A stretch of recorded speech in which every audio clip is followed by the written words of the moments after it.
வெண்முரசு. நீர்க்கோலம் 83. வாசிப்பது சந்தீப். 82. இருளூர்கை.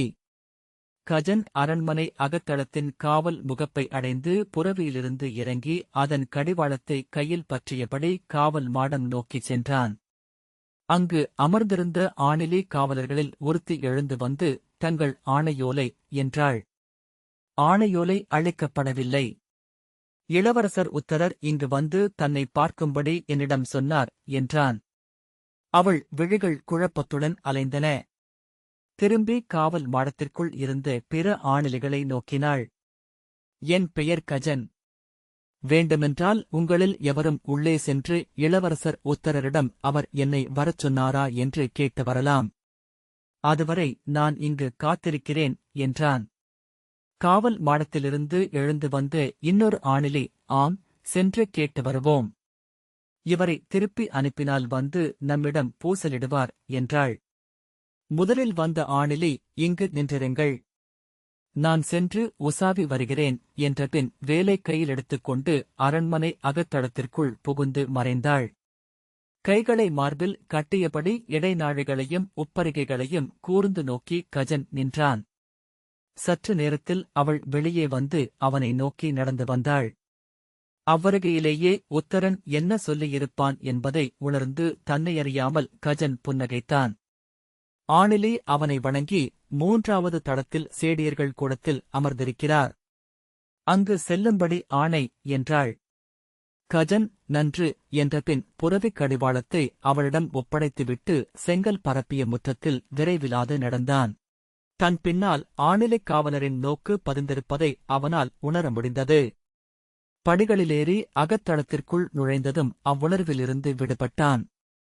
உடலை எளிதாக்கி விழிகளை ஓட்டி அந்த கூடத்து அமைப்பை பார்த்தான்.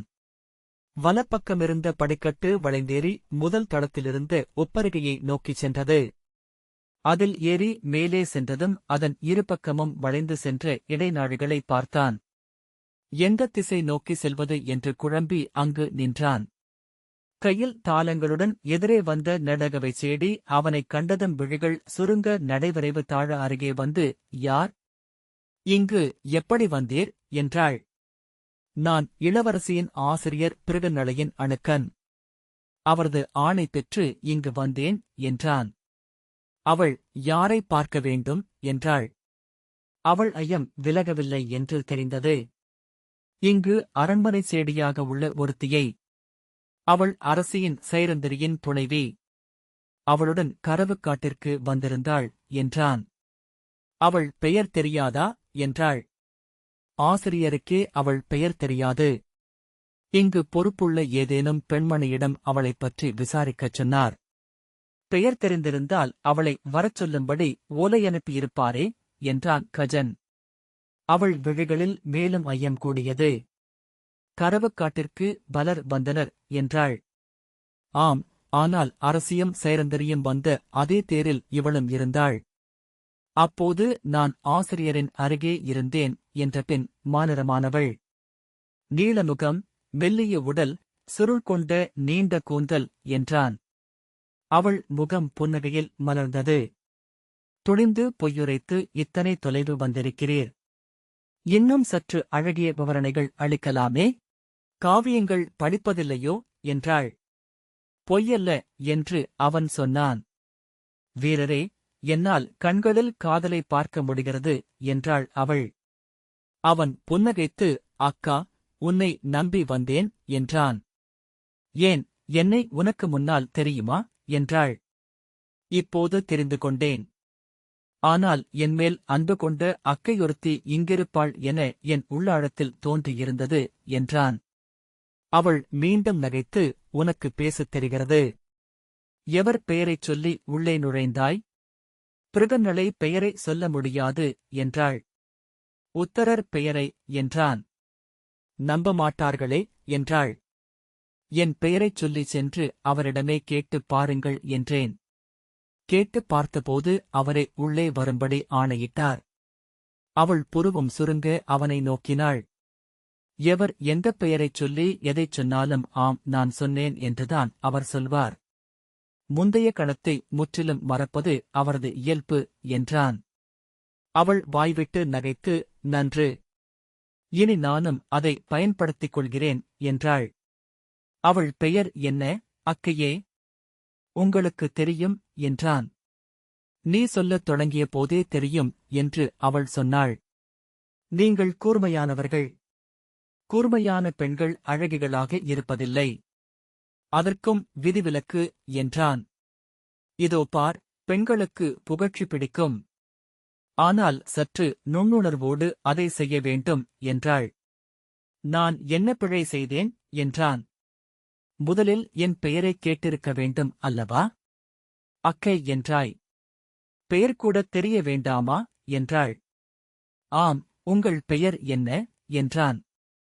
மீண்டும் நாம் சந்திக்கும்போது என் பெயரை நினைவில் கொள்ள மாட்டாய் என்றாள். அதெப்படி அக்கா?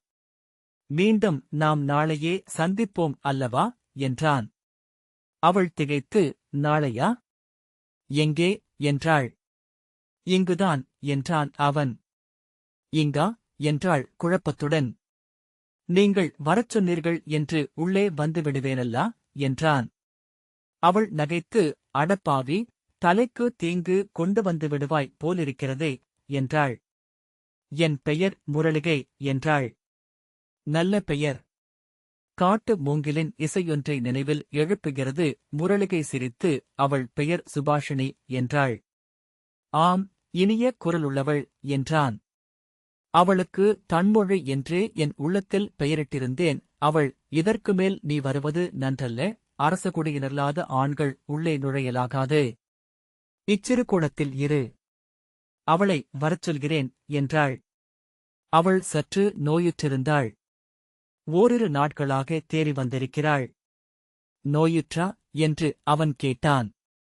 மூதனையர் அவள் உடலில் வந்து கொண்டே இருந்தார்கள். உணவும் நீருமின்றி அலைபாய்ந்த சித்தத்துடன் இருந்தாள். உன்னைக் கண்டபின் அவள் நிலை கொள்ளக்கூடும் என்றபின், அமர்க, வருகிறேன் என்று சொல்லி உள்ளே சென்றாள். அவன் அந்தச் சிற்றறையின் உயரமற்ற பீடத்தில் அமர்ந்தான். சற்று நேரத்தில் வெளியே சிலம்பின் ஒலி கேட்டது. உள்ளம் படபடக்க அவன் எழுந்து பின் அமர்ந்தான். பதற்றத்துடன் மீண்டும் எழுந்தான். கதவு திறந்து சுபாஷினி நுழைந்தபோது திகைத்தவனாக ஒரு அடி பின்னால் வந்து பீடத்தில் கால்தட்ட மீண்டும் அமர்ந்து கொண்டான். அவள் உள்ளே வந்து விழிகளை ஓட்டி பின் அவனைப் பார்த்து ஒரு கணத்திற்குப் பின் அடையாளம் கண்டுகொண்டு, நீங்களா என்றாள். ஆம், உன்னை பார்ப்பதற்காகத்தான் வந்தேன் என்றபடி எழுந்து கொண்டான். அவள் முகத்தை பார்த்து, உனக்கு என்ன செய்கிறது என்றான். இல்லையே, நான் நன்றாகத்தான் இருக்கிறேன் என்றாள். இல்லை, நோயுற்றிருக்கிறாய். உன் முகத்தின் ஒளி பெரிதும் குறைந்துவிட்டது. உன் கண்கள் அலைபாய்கின்றன. அவள் விழிகளில் நீர் நிறைய தலை குனிந்து, அறியேன். என்னால் நன்றாகத் துயில முடியவில்லை என்றாள். அவன் அவளை நோக்கியபடி சில கணங்கள் நின்றான். அவள் உடல் வண்ணத்துப் பூச்சி இறகு போல அதிர்ந்து கொண்டிருப்பதாகத் தோன்றியது. அவன் ஒன்றும் சொல்லாததைக் கண்டு அவள் விழிதூக்கி, தாங்கள் என்னை பார்க்க வந்தீர்கள் என்று அக்கை சொன்னாள் என்றாள். ஆம், உன்னை பார்க்கும் பொருட்டே இத்தனை தொலைவு வந்தேன் என்றான். ஏன் என்றாள். நீ கேட்ட முதல் வினாவிலேயே நான் சொல்ல வந்ததை சொல்லலாகாது என்ற முடிவுக்கு வந்தேன் என்றான். அவள் கண்கள் திகைக்க, நான் என்ன கேட்டேன் என்றாள். நீங்களா என்றாய். அவள் தலையசைத்தாள். அவ்வாறென்றால் நீ பிறிதொருவரை எதிர்பார்த்திருந்தாய். அவள், ஐயோ, இல்லை என்றாள். ஆம், பிறிதொருவரை. நீ அறியாமல் அவனைக் காத்திருந்தாய். அவள் திரும்பி கதவை பார்த்துவிட்டு, இல்லை என்றாள். அவன், சொல், யார் அவர் என்றான். நான் செல்கிறேனே என்று அவள் மெல்ல அசைந்தாள். நீ பிறிதொருவரை எதிர்பார்த்தாய் என்றான். இல்லை என்று அவள் மூச்சு திணறினாள். உன்னிடம் அக்கை என்ன சொன்னாள்? அவள், என்னை பார்க்க காதலுடன் ஒருவர் வந்திருப்பதாக என்று தாழ்ந்த குரலில் தரையைப் பார்த்தபடி சொன்னாள். யார் அப்படி காதலுடன் வரவேண்டுமென்பது உன் கனவு என்று கஜன் கேட்டான். அவள் இல்லை என்று தலையசைத்தாள். அஞ்சாதே. என் விழிகளைப் பார்த்து சொல். அது எவராக இருந்தாலும் நானே அவரிடம் சென்று சொல்கிறேன். அவள் நிமிர்ந்து பார்த்து, நான் அச்சம் கொள்ளும்போதெல்லாம் அவர் என் கனவில் வருகிறார் என்றாள். யார் என்றான். அடுமனைச் சூதர் சம்பவர். அவன் உடல் முழுக்க ஓர் அதிர்வை உணர்ந்தான். கைகளை என்ன செய்வது என்று அறியாதது போல் மார்மேல் கட்டிக்கொண்டான். நெஞ்சக்கூட்டை உள்ளிருந்து அரைந்த இதயத்தின் ஒலியை அவ்வாறு அழுத்திக் கொள்ள முடிந்தது. ஓரிரு கணங்கள்தான். ஆனால் நெடுந்தொலைவைக் கடந்து அங்கு மீண்டும் வந்தான். ஆம், அவர்தான் உனக்கு பொருத்தமானவர். அவரிடம் நான் சொல்கிறேன் என்றான். இல்லை, அப்படியெல்லாம் இல்லை என்று அவள் சொன்னாள். அஞ்சாதே, எப்படி சொல்ல வேண்டுமென்று எனக்குத் தெரியும். உன் பொருட்டு என்னால் அதை சொல்லவும் முடியும் என்றான் கஜன். நான் மிகவும் அஞ்சுகிறேன். என்னால் இங்கு இருக்க முடியாது. என்னை இங்கிருந்து அழைத்துச் செல்வாரென்றால் என்று அவள் தழுதழுத்த குரலில் சொல்ல அவன் புன்னகையுடன், நீ இருக்க வேண்டிய இடம் அவரது இல்லம். ஒவ்வொரு நாளும் உடல் உழைப்பு நிகழும் சூழல். கைகளால் உணவை உருவாக்கி குவிப்பாய். அள்ளி அள்ளி பரிமாறி பசி போக்குவாய். நீ கொள்ளும் துயரனைத்தும் மறையும் என்றான். அவள் என்றாள். இனிய மைந்தர். மிகப் பெரிய குடும்பம். அங்குதான் நிறைவடைவாய். பெற்று பெருகி பேரன்னை என்று முதிர்ந்து கனிவாய் என்றான். அவள் விழிகள் நிறைந்தன. நான் அவரிடம் சொல்கிறேன் என்றான். வேண்டாம். நான் என்ன சொல்கிறேன் என்று அவருக்கு தெரியாமல் போகலாம் என்றாள். அவருக்கும் தெரியும் என்று அவன் சொன்னான். அவள் நிமிர்ந்து பெரிய விழிகளுடன் அவனை பார்த்தாள். அவருக்கு தெரியும் என்று எனக்கு தெரியும் என்றான். எப்படி என்றாள். அடுமறையாளர் சம்பவன் என்று சொன்னதுமே அதை நான் வியப்பின்றி எதிர்கொண்டேனல்லவா, அவ்வாறுதான் என்றான் கஜன். பின்னர் அஞ்சாதே, ஓரிரு நாட்கள் மட்டுமே என்றபின் திரும்பி நடந்தான். படிகளில் இறங்குகையில் ஒவ்வொரு காலடிக்கும் அவன் தளர்ந்து கொண்டிருந்தான். ஓடி வெளியே சென்று தன் புரவியை எடுத்துக்கொண்டு நகரத் தெருக்களில் வெறி பிடித்தவன் போல பாய வேண்டுமென்று தோன்றியது. அவ்வெண்ணம் எழுந்ததுமே அவ்வாறு நகரத் தெருக்களில் வெறிகொண்டு சீறிச் செல்லும் தன் புரவியை அவன் கண்ணால் கண்டுவிட்டான். அதன் பின் உடலை உந்தி எடுத்து வைத்து ஒவ்வொரு காலடியும் 100 கைகளால் அழுத்தப்பட்டிருந்ததாக எடை கொண்டிருந்தது. மூச்சு இழுத்துவிட்டும் இமைகளைக் கொட்டியும் தன் கணங்களை ஒன்றன்மேல் ஒன்றென அடுக்கி காலத்தை உருவாக்கியபடி அவன் நடந்தான். கஜன் படிகளில் இறங்கி வெளியே வந்தபோது அரண்மனை முகப்பில் புரவிகள் நின்றிருக்க அருகே உத்தரன் 4 ஏவலருடன் நின்றிருப்பதைக் கண்டான். இயல்பாக திரும்பி நோக்கிய உத்தரன் கஜனைக் கண்டு, நீ யார் என்றான். அத்தனை காவலரும் அவனை நோக்கினர். கஜன் அவனருகே சென்று தலைவணங்கி, தங்கள் ஆணைப்படிதான் இங்கு வந்தேன் என்றான். ஆம், நான் உன்னை ஒரு முதன்மையான செயலுக்காகவே அழைத்தேன். வருக என்றபின் உத்தரன் தன் புரவியை நோக்கிச் சென்றான். என் புரவி வெளியே நிற்கிறது, அரசே. நான் தங்களைத் தொடர்ந்து என்று அவன் சொல்லத் தொடங்க, அது அங்கு நிற்கட்டும். நீ இந்த புரவியில் ஏறிக்கொள் என்று இன்னொரு புரவியைக் காட்டியபடி உத்தரன் தன் புரவி மேல் ஏறிக்கொண்டான். இருவரும் பெருஞ்சாலைக்கு வந்தனர். உத்தரன், நாம் எங்கு செல்கிறோம் என்று தெரியுமா என்றான். அவன் உவகை பொங்கும் நிலையிலிருப்பதை கஜன் புரிந்து கொண்டான். தாங்கள் இன்று உவகையுடன் இருக்கிறீர்கள், இளவரசே என்றான். ஆம். இன்றல்ல, சென்ற பல நாட்களாகவே நான் உவகையில் நிறைந்திருக்கிறேன்.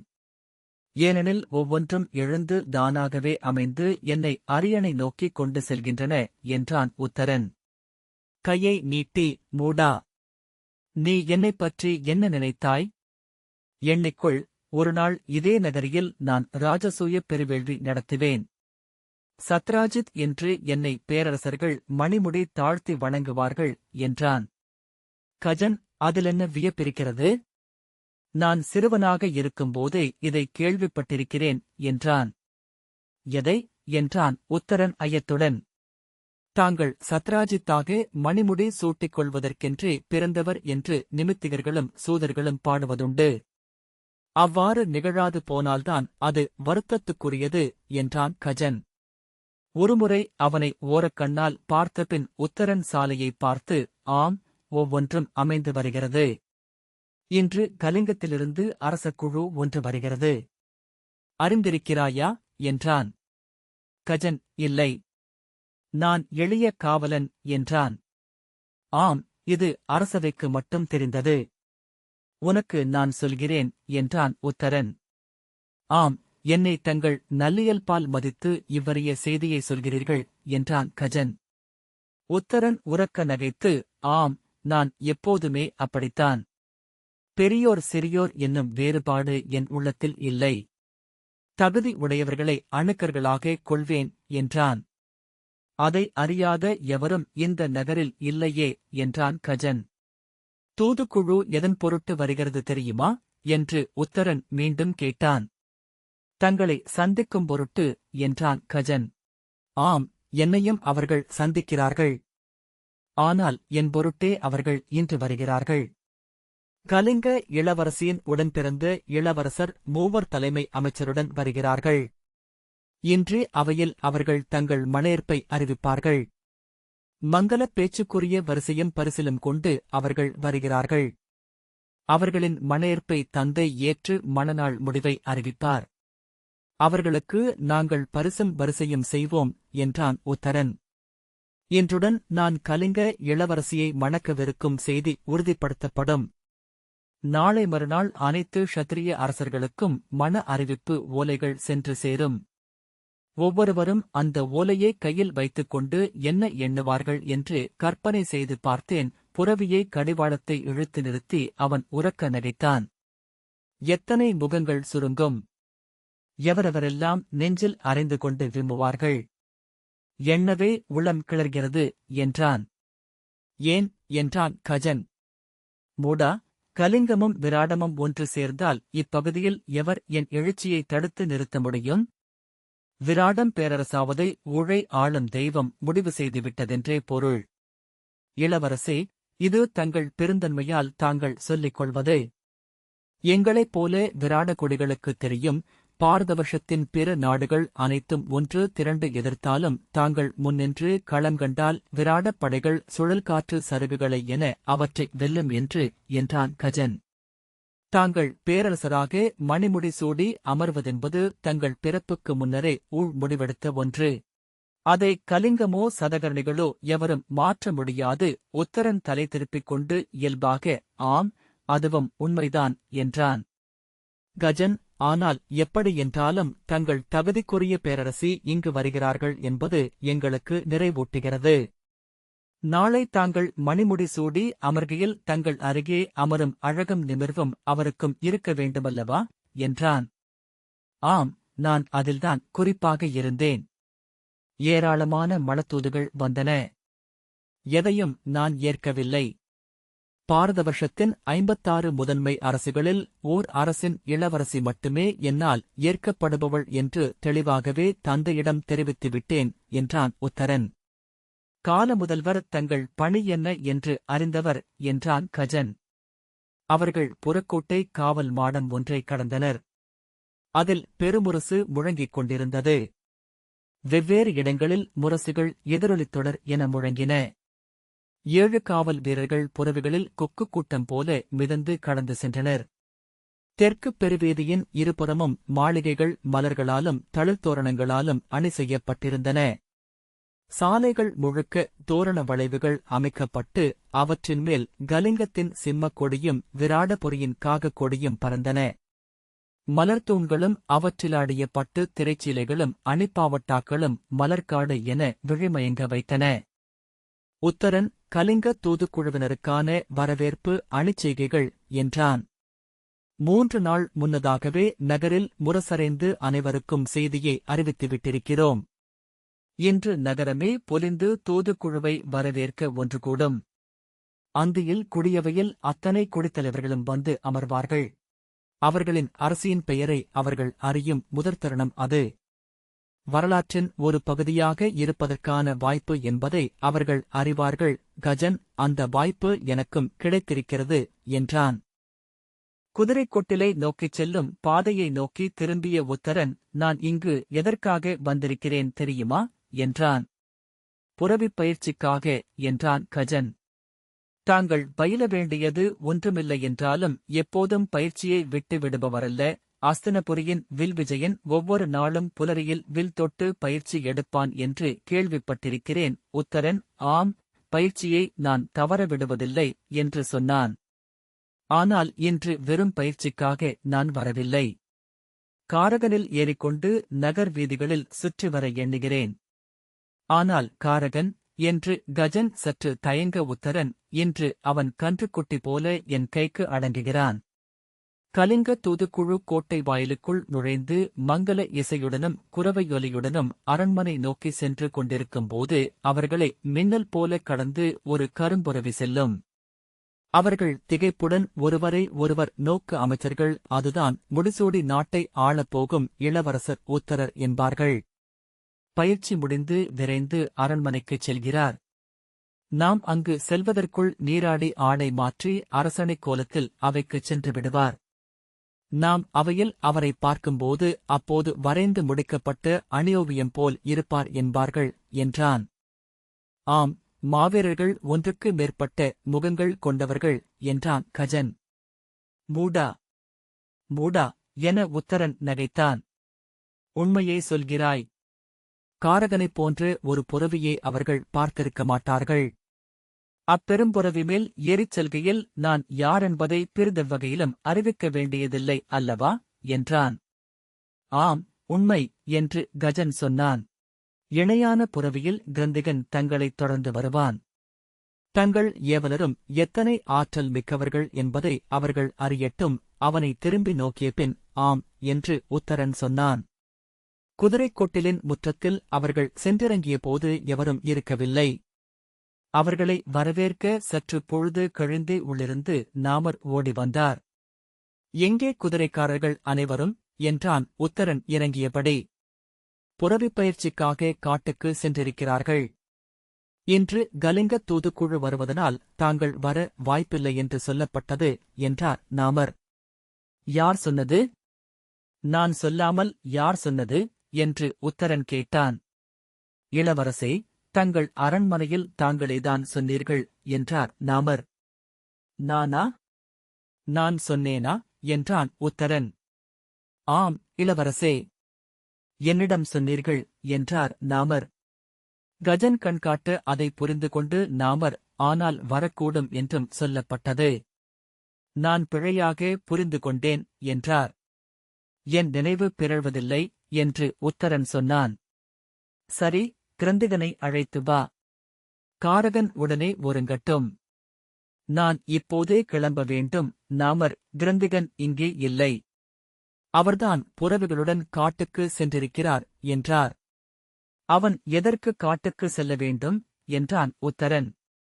குதிரைகளுடன் என்று நாமர் சொல்ல இடைமறித்து, அவனை உடனே காட்டிலிருந்து அழைத்து வர ஆணையிடுகிறேன் என்றான் உத்தரன். இளவரசே, காடு இங்கிருந்து தொலைவில் இருக்கிறது. அவர்களை அழைத்து வருவதென்றால் 10 நாழிகையாவது ஆகும் என்றார் நாமர். உத்தரன் பொறுமையை இழந்து, காரகனைப் பூட்டி அழைத்து வாருங்கள் உடனே என்றான். காரகனை என அவர் தயங்க, சொன்னதை செய். செல் என்று உத்தரன் கூவினான். நாமர் உள்ளே செல்ல கஜன் உடன் சென்றான். நாமர் என்ன சொல்கிறார்? காரகன் இவரை கடித்தே கொன்றுவிடும் என்றான். இல்லை, நான் ஒரு வழி வைத்திருக்கிறேன் என்றான் கஜன். வருக, சொல்கிறேன். காரகன் அவர்கள் தன்னை நெருங்குவதை முன்னரே உணர்ந்து செவிகளை பின்னால் கோட்டி முன்னங்காலால் கர்த்தரையைத் தட்டி மூச்சு சீறியது. அதன் உடலில் தசைகள் விதிர்த்து அசைந்தன. கஜன் அதனருகே சென்று அதன் கீழ்கழுத்தை வருடினான். அது கழுத்தை வளைத்து தலையைத் திருப்பி அவன் தோளை நக்கியது. அவன், சேணத்தை கொண்டு வாருங்கள் என்றான். நாமர், சேணத்தையா? இந்த மூடன் விழுந்து செத்துவிடுவான். இதை என்னவென்று எண்ணினாய்? குதிரையல்ல, சிம்மம் இது என்றார். அவர் ஏறப்போவதில்லை. நான் ஒரு சூழ்ச்சி செய்யவிருக்கிறேன் என்றான் கஜன். நாமர் சேணத்தை எடுத்து வந்து புரவி மேல் போட்டார்.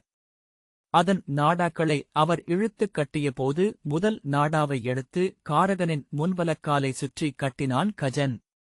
என்ன செய்கிறாய் என்றார் நாமர். அது நடக்கையில் சற்று நுண்டும் என்றான் கஜன். நாமர் முகம் மலர்ந்து, ஆம், அது நன்று. அவரிடம் காட்டுவோம் என்றார். அவர்கள் புரவியுடன் கொட்டில் முகப்புக்கு வந்தனர்.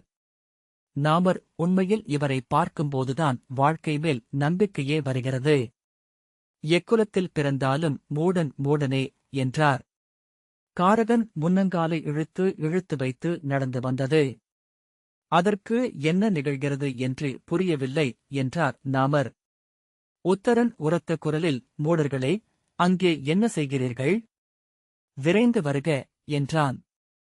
கஜன், அரசே, காரகனைக் காட்டவே கொண்டு வந்தோம். அதன் குளம்பு ஒன்று விரிந்துள்ளது. கமுக்கட்டில் வலி இருக்குமென நினைக்கிறேன். இன்று அது ஊர்வதற்கு உகந்தது அல்ல என்றான். நாமர், சந்தரிகை என்னும் அழகிய வெண்புறவி உள்ளது. விரைவானவள். தாங்கள் ஆணையிட்டால் அவளை இப்போதே உருக்கிக் கொண்டு வருவேன் என்றார். ஒரு கணம் தயங்கி காரகனின் கால்களை நோக்கிய உத்தரன், இதுவே போதும் என்றான்.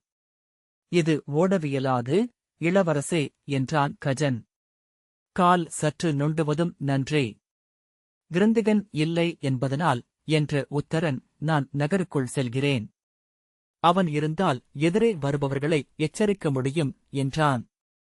நாமர், கோழை என்று மெல்ல சொன்னார். சேணமிட்டு விட்டீர்களா?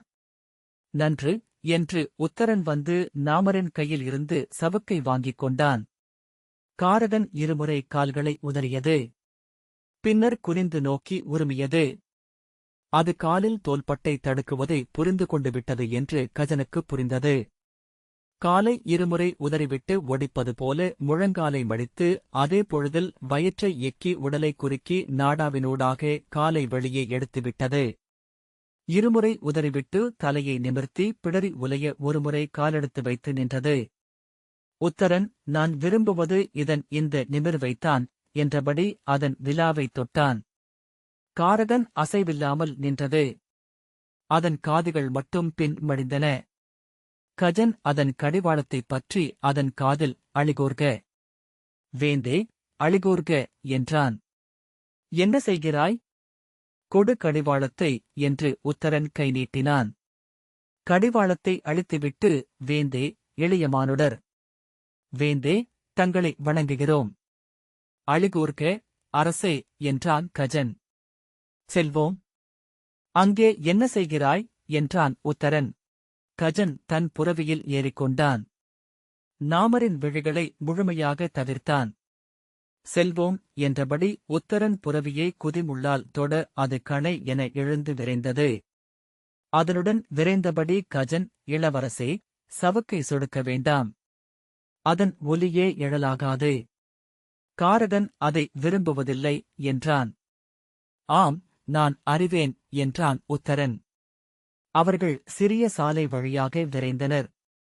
காரகனின் குளம்படிகளின் எடையை ஓசைகள் வழியாக கஜன் உணர்ந்தான். முதுகிலேயே அதன் அதிர்வு விழுவது போலிருந்தது. எவ்வளவு பெரிய புரவி என எண்ணிக்கொண்டான். பிடரிமயிர் காற்றில் அலை பாய்ந்தது. கரிய சிம்மம், முரசுமேல் விழும் முழைத்தடிகள் போல. அதன் குளம்புகளை நோக்கியபடியே சென்றான். அரசப்பெருவீதியை அடைந்தபோது தரையெங்கும்